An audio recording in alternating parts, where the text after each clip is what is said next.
Está chegando a campanha eleitoral. Por enquanto, os destaques são aqueles que têm coragem, se dispõem a colocar o seu nome para a apreciação popular. Na tarde de ontem, recebemos no estúdio aqui da TV Girassol o pré-candidato ao governo do Tocantins. Ele já foi prefeito em Porto Nacional, já foi deputado federal, deputado estadual e pela segunda vez coloca o seu nome para a escolha como candidato ao governo do Tocantins. Falamos de Paulo Mourão. Vamos à entrevista. O Jornal Girassol traz uma entrevista com o pré-candidato ao governo do Tocantins, Paulo Mourão. Ele é pré-candidato pelo Partido dos Trabalhadores, o PT, e tem uma longa história aqui no nosso estado. Pré-candidato, vamos falar então sobre essa história. Conte sobre a sua trajetória. Fiquei sabendo que o senhor já foi deputado federal, estadual, secretário. Pois é, Ilmara, é muito bom estar aqui com você no Jornal Girassol e dizer um pouco do que nós podemos, sonhamos e podemos concretizar desses sonhos. Eu sou filho desse estado, nasci na cidade de Cristalândia, no ano de 1956 e me formei pela Universidade Federal de Goiás ainda, como engenheiro agrônomo. Vim trabalhar no projeto Rio Formoso e no projeto Rio Formoso nós começamos, obviamente, uma relação de trabalho e de atividade social muito ampla. O meu pai já fazia isso aqui no antigo norte de Goiás, e de lá surgiu essa candidatura movida por trabalhadores e trabalhadoras. Eu já fui candidato a deputado federal quando emancipou-se, quando criou o Tocantins em 1988. Conseguimos honrosos mandatos proferidos pelo voto popular, consagrados pelo voto popular, melhor dizendo, e fui deputado federal por 4 mandatos, fui prefeito de Porto Nacional, deputado estadual. Então eu tenho assim muito débito com o povo tocantinense, porque através desses mandatos nós aprendemos muita coisa, dentre elas o relacionamento, a capacidade de dialogar, de se relacionar com todos os setores da sociedade. Isso é muito importante para o homem público, para a mulher que também se predispõe a defender um mandato público, seja um vereador, vereadora, o prefeito ou prefeita, o deputado ou deputada. E agora nós estamos nesse projeto de uma pré-candidatura ao governo do estado. A primeira coisa que eu procurei fazer foi compreender a dinâmica não só no contexto geopolítico do estado, mas, acima de tudo, da questão administrativa e social do estado. E nós temos um problema muito sério, e isso advém desde a criação do estado e já é secular, é o problema da pobreza. E os governos que se emanciparam nesse processo de administração do estado, se organizaram para promover desenvolvimento, é importante que a gente reconheça que nós tivemos, sim, parcelas ou momentos de desenvolvimento do estado, mas nós estamos muito aquém do que nós poderíamos estar. Ou seja, faltou planejamento, faltou compromisso republicano, faltou conhecer melhor esse processo da pobreza e essa escala de pobreza no estado, como ela é cíclica, mas ela não tem tido interrupção, ela só tem aumentado. Então o estado melhora, mas melhora um processo também muito forte de criação de riquezas e de concentração dessas riquezas. E riquezas precisam ser redistribuídas. E é esse projeto que eu tenho colocado como o projeto do território do planejamento. Então eu tenho que analisar aqui o Bico do Papagaio.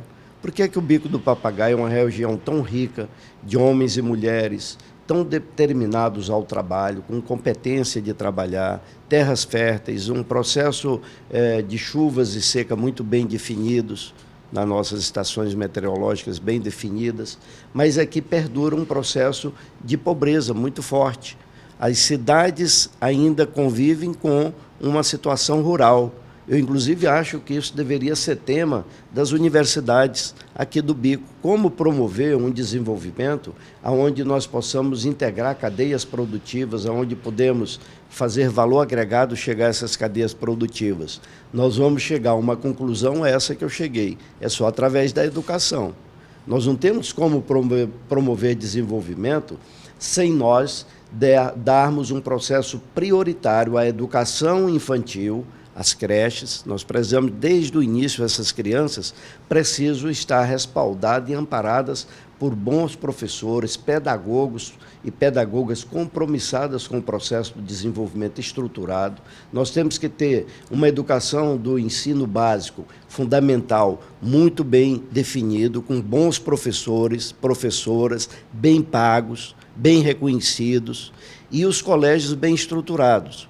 E aí fomentarmos o processo da profissionalização através dos institutos federais tecnológicos ou através da própria Unitins, mas é preciso formar mão de obra profissional para essa região.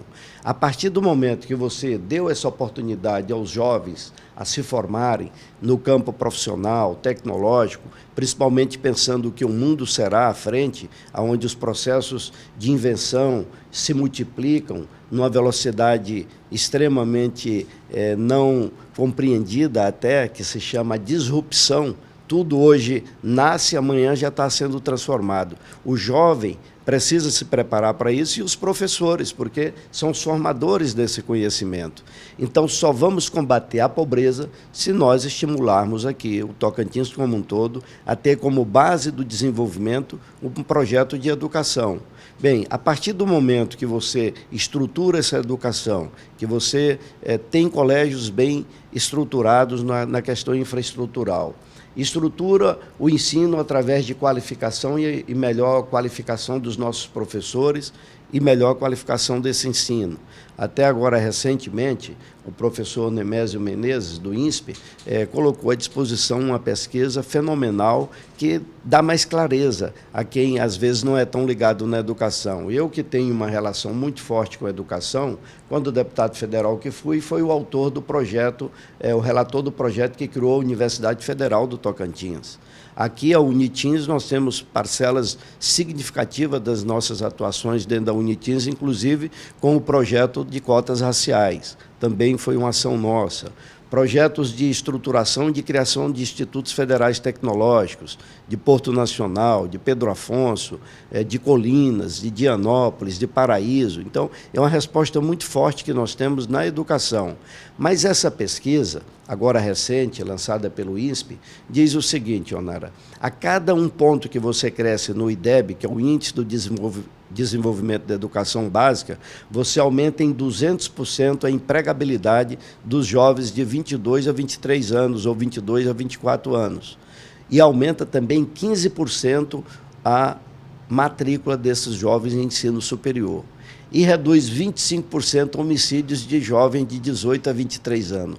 Observe o que é capaz a educação. A educação, ela é capaz de resolver todos os problemas de uma sociedade, mas são todos mesmo, porque em todos os setores o processo educacional e de qualificação profissional resolve, encaminha, soluciona, ampara, progride, relaciona diálogos, fortalece sentimentos de construção, respeito, pluralidade. E é isso que o Tocantins precisa. Os governos precisam compreender que governar não é só fazer estradas pavimentadas. Governar não é eu fazer somente pontes, porque a maior estrada, as maiores pontes que eu posso construir para edificar uma sociedade é o saber, é o conhecimento. Então, eu tenho que integrar o conhecimento, as cadeias produtivas. A região do Bico tem muitas pessoas assentadas. Nós temos aqui a cidade de Araguatins, é uma das 5 cidades com maior número de assentamentos rurais do Brasil. Araguatins está aqui. Todas as outras cidades praticamente têm assentamentos da reforma agrária. E muita gente ainda precisando de ser assentado. Nós temos um problema muito sério aqui em Sampaio, que nós precisamos resolver isso, essa questão do latifúndio de Sampaio, do projeto Sampaio, para assentar muitas famílias para trabalhar. E vamos integrar cadeias produtivas no processo de desenvolvimento integrado, onde nós tenhamos os pequenos animais como referência dessa cadeia produtiva, a piscicultura, a suinocultura, a avicultura, a caprinocultura, para que a gente possa justamente estimular a renda, porque você combate a pobreza com educação, com profissionalização de técnicos e com produção, renda. Uma família de 3 integrantes a 5 integrantes é que compõem as famílias da reforma agrária assentadas ou da agricultura familiar. O Tocantins já tem 66 mil famílias assim, são da agricultura familiar. Você tem que, então, conseguir financiamento, boas assistências técnicas, orientar os municípios, os prefeitos, a terem o selo de inspeção municipal, que é justamente o selo que dá qualificação e liberação para os produtos serem comercializados, organizar um sistema cooperado. Esses produtores, pequenos produtores, precisam estar no sistema de cooperativas, fazermos as estradas vicinais e fazermos esse valor agregado das empresas âncoras, trazer para cá uma Sadia, uma Perdigão, trazer empresas que fazem esse processo da agroindustrialização para o processo da venda, da exportação, tanto a nível interno brasileiro, do comércio, integrar o Tocantins no comércio brasileiro, o Bico do Papagaio ser integrado no comércio brasileiro e o Tocantins e o Bico do Papagaio exportar também para o exterior. O mundo vai demandar muito alimento. O mundo todo tem aumentado o produto interno bruto, a renda de muitos países, por exemplo, a China é um país que tem aumentado muito a renda, por isso que ele é o principal hoje exportador de carne, de soja, aqui do Brasil. Ora, então nós podemos preparar mais, por exemplo, suíno, carne do porco. A China é uma grande consumidora. Você já imaginou o Bico do Papagaio exportar carne de porco para a China? É possível. Basta ter um governo que tenha compreensão do que é cadeias produtivas e o que é integrar as cadeias produtivas num processo de desenvolvimento econômico, social e cultural, porque nós temos que valorizar a cultura. Um povo que não valoriza a cultura é um povo que não tem DNA. Eu tenho que não só que integrar a economia e o desenvolvimento social, eu tenho que fazer a cultura fazer parte desse tripé. Se você valoriza e estimula desenvolvimento econômico, se você valoriza e estimula a cultura, se você valoriza e estimula a compreensão da demanda social, das discussões, dos sonhos, dos desejos e das conquistas sociais, pronto, você vai edificar ali uma sociedade num projeto de desenvolvimento com inclusão social. É isso que eu tenho feito no debate para ser o governador do Tocantins. E o senhor tem percorrido algumas cidades aqui da nossa região para falar sobre todos esses assuntos relevantes. Fale como está sendo a agenda aqui no Bico do Papagaio. Nós estamos procurando fazer uma defesa desse projeto que nós chamamos a Esperança da Mudança. A Esperança da Mudança ela tem como base o processo educacional, o processo da geração de renda e da construção de um plano de saúde, de ação de atendimento à saúde amplo para a nossa sociedade, porque nós temos um abandono muito grande da sociedade. Esse foi no Tocantins como um todo. No Tocantins nós temos 5 causas mortes, que é conhecido há mais de 20 anos, mas o governo é leniente, o governo não age com a decisão de fazer a contenção desses problemas ou o tratamento preventivo. Então, é o acidente vascular cerebral, o acidente vascular coronariano, o acidente, a diabetes, a falência do pulmão, falência renal. E temos um 6º problema, que são os acidentes automobilísticos, a maioria envolvendo motos. Então, nós temos que fazer um diagnóstico em cada município desses problemas e fazer uma ação muito forte com os nossos agentes de saúde e os nossos enfermeiros e enfermeiras e médicos, para que a gente faça o trabalho preventivo, do processo de prevenção à doença.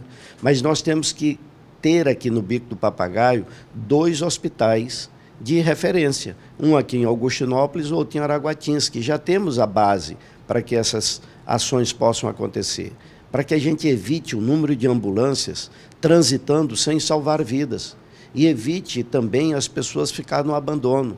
É comum você chegar numa cidade e está faltando remédio. e remédio de problemas sérios, inclusive para cuidar de câncer de útero, câncer de mama da mulher, falta remédio nos postos de saúde para as questões psicossociais, e faltam médicos. Mas por que falta? Se tem dinheiro para tratar? É porque não usa o dinheiro de forma devida. Então, transparência. Então, nós temos que ter educação, renda, bons hospitais e tratamento de saúde, transparência nas ações, políticas sociais justas. Então, e planos que nós possamos desenvolver as políticas sociais. Quais são elas? A da geração da renda e a da habitação, porque nós temos um índice muito grande de déficit habitacional, falta casa para as pessoas. O jovem casa, vai morar ou na casa do pai ou na casa dos pais da esposa ou na casa dos pais do rapaz, do noivo. Vão fazer lá uma puxadinha, um quarto para poder morarem. Por quê? Porque não tem casa. Então, nós temos aqui uma demanda de 100 mil casas no Tocantins. 100 mil famílias não têm casa. Até um salário mínimo são 25 mil famílias. Um dos maiores índices de déficit habitacional é o quê? É no Bico. É no campo também. Nós temos que olhar o campo com essa visão social, que também nós precisamos ter luz para todos, nós precisamos ter habitação decente e nós precisamos dar a salvaguarda ao povo, ao desenvolvimento com inclusão social. E, dentre esse processo, a nossa juventude. Então, nós temos feito o debate, já visitamos 3 cidades, tivemos em Araguatinhas, São Miguel e hoje aqui em Augustinópolis. Temos uma reunião à noite no Sindicato dos Trabalhadores da Educação, coordenada pelo professor Giles, e amanhã seguimos o nosso roteiro visitando mais 12 cidades do Bico.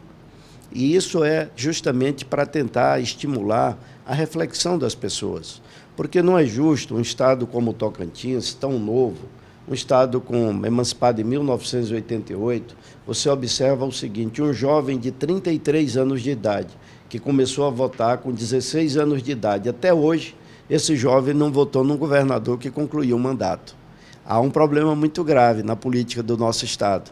Os políticos se ordenaram num processo de se organizarem para manter poder, manter mandato, mas não estão se organizando no processo de promover desenvolvimento com inclusão social, combater pobreza, melhorar a vida das pessoas. Você chega nas cidades, observa as cidades ainda muito abandonadas. Você não tem um processo de limpeza urbana, de tratamento de resíduos sólidos. Temos que envolver a educação nesse processo. Ontem foi o Dia Mundial de Preservação do Meio Ambiente. Nós precisamos discutir essa questão ambiental, a manutenção dos nossos mananciais, a proteção dos nossos rios, dos nossos córregos, das nossas nascentes, das nossas fraldas de serras, das nossas matas, do nosso cerrado. Nós temos que estimular o processo agroflorestal nessa região. Você tem a Bacaba, você tem o Buriti, você tem o Murici, você tem o Cajá, você tem o Piqui. Para que desmatar? Isso é renda. Você pode organizar um sistema cooperado nesse processo. Essa transformação é responsabilidade de todos nós que queremos a mudança.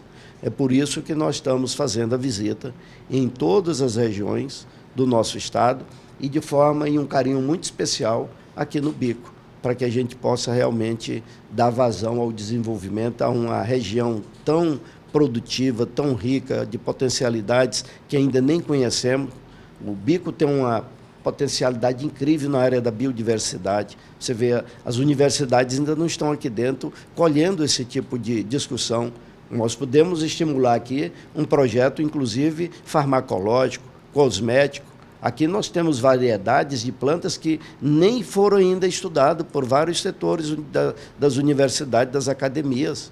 Nós somos parte da Amazônia, e da Amazônia Legal, e já de uma influência muito forte da mata da Amazônia nessa nossa região. É preciso cuidar disso. É preciso valorizar as comunidades quilombolas, aqui mesmo em Araguatins nós temos, os povos tradicionais, os nossos indígenas. Tudo isso faz parte de um governo. Os nossos calungas, faz parte do governo. Nós queremos compromisso republicano e queremos promover desenvolvimento. Então, isso tem sido a passagem nossa por todos os municípios, televisões que eu posso falar, que agradeço muito a TV Girassol por esse momento, e a sociedade como um todo, os sindicatos, as comunidades organizadas, e a juventude nas ruas, onde passamos, batemos um papo para alertá-los, para dizer que isso também é problema de todos nós. Quando a política vai mal, é preciso que o povo faça uma reflexão para corrigir rumo, porque é isso que é o grande fator de importância da democracia. É porque eu posso fazer as mudanças. Eu devo reciclar poderes. Se eu reciclo, eu tendo a acertar melhor, porque da forma que nós estamos, não é possível. Você vê a carestia que está a vida das pessoas, um botijão de gás R$ 135, 1 quilo de arroz de R$ 26 a R$ 32, o litro do óleo de soja R$ 12, o quilo de farinha R$ 10. Não é possível. O quilo de carne R$ 48, 50. O pobre não dá conta mais de comer, e é o pobre que tem que viver assim. Por quê? Por que nós não damos as mesmas condições ao pobre de ter uma vida saudável? É falta de governo, e não pode. Nós não podemos. Crianças esquecidas na marginalidade, sem estar dentro de boas escolas. Se você não combater a pobreza com educação, o ciclo da pobreza vai indo de geração para geração naquela família. Você, para conter a pobreza, você tem que educar seus filhos, tem que dar formação profissional. Aí você quebra o ciclo da pobreza. O senhor sempre fala sobre a importância dos jovens terem voz, que eles também decidem o destino do país. Dê então um recado para os jovens que estão nos assistindo. O que eu entendo que a juventude precisa, nesse momento, fazer uma integração num processo de posicionamento político no Tocantins. O Tocantins está do momento desta juventude se reorganizar numa base democrática, socialmente justa, lutando não só pelos seus direitos, mas garantindo um amanhã onde ele possa ter liberdade não somente de voz, mas a liberdade de opção de trabalho, de garantia e oportunidades iguais. Nesse momento que o Tocantins vive essa fragilidade política, a juventude precisa impor a sua bandeira de resistência e de reconstrução do Estado do Tocantins, garantindo melhores condições de trabalho, de profissionalização e de formação qualificada profissional, tecnológica. É assim que nós queremos esse Tocantins, respeitando, respondendo, garantindo e esperançando o amanhã, onde a felicidade seja a grande porta-voz da juventude de um povo que está ávido por essa felicidade e essa fraternidade voltar a acontecer em nossos meios. Então, juventude, se eu posso deixar aqui um final de um recado, é pedir a Deus que possa abrir as suas mentes, fazerem a reflexão profunda nos seus sentimentos, entrelaçando mãos e corações e consciências em defesa de um Tocantins plural, justo, fraterno e de igualdade. É assim que eu sonho ver esta juventude reconstruindo e conquistando um novo Tocantins, um novo pensar, com novas ideias e decisões fundamentadas em um Estado democrático de direito que possa garantir o amanhã melhor para todos e para todas. Confiamos muito em vocês, viu, jovens? É sempre uma alegria estar aí no seu televisor, levando as informações do Bico do Papagaio. Bico do Papagaio tão falado, tão sonhado, tão visitado, tão amado. E hoje, claro, para nós que moramos aqui, isso é um paraíso. Região fértil, de homens e mulheres que buscam a cada dia o seu sustento, trabalham diuturnamente para manter a ordem, para manter a tranquilidade de seus familiares. É o nosso Bico, é o nosso Tocantins. Mas estamos chegando ao final da nossa edição. Agradecemos a cada um dos colaboradores, nossos repórteres, aqueles que ficam por trás das câmeras, mas que faz com que chegue até você o nosso sinal. Mais uma vez, muito obrigado e amanhã estaremos de volta neste mesmo canal, neste mesmo horário.